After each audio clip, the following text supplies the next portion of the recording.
নমস্কার। পাপানের প্রশ্ন, কবি রতনতনু ঘাঁটি।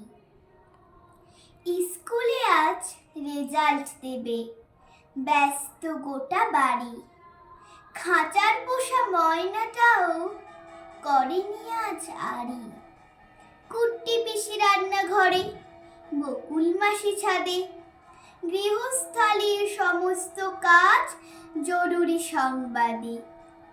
অফিস থেকে বাবার ফোনে জড়িয়ে আছে ভয়।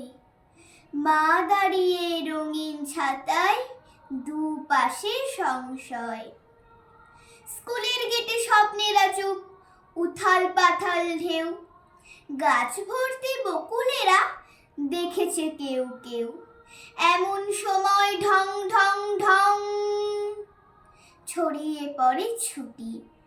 রেজাল্ট হাতে বিদ্যেবানরা উধাও খুনসুটি।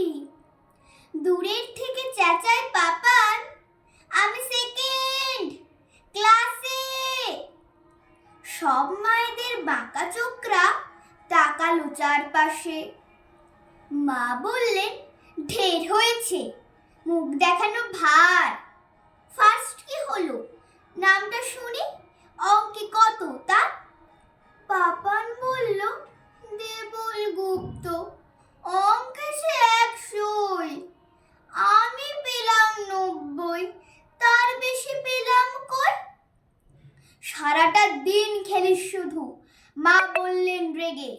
সব স্বপ্নই আধার হলো চাঁদে গ্রহণ লেগে। চল বাড়িতে, দেখাচ্ছি আজ খেলার কি যে মানে। দেবল হলো চাঁদের টুকরো, সবাই তা জানে। তখন পাপান ভয়ের চোখে তাকালো মার দিকে। ও যে ভীষণ মিথ্যে বলে ক্লাসের আন্টিকে। বলুক, তাতে দোষ কিছু নেই, ফার্স্ট হয়েছে ক্লাসে। মায়ের কথায় পাপান সোনার দু চোখ ঝেঁপে আসে। সেকেন্ড হওয়া না মিথ্যে বলা, কোনটা ভালো বলো? বলতে বলতে পাপান সোনার দু চোখ ছলো ছলো। মুখের উপর উত্তর দিস, মা বললেন, একি খুব শিখেছিস কথা, আজকে বাবা আসুক দেখি।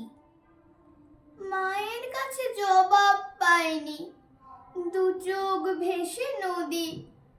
ছোট্ট পাপান মঞ্চে উঠে প্রশ্ন করে যদি, বলুন সবাই, মঞ্চে পাপান মুখখানা যে কালো। সেকেন্ড হওয়া না মিথ্যে বলা, কোনটা বেশি ভালো? নমস্কার।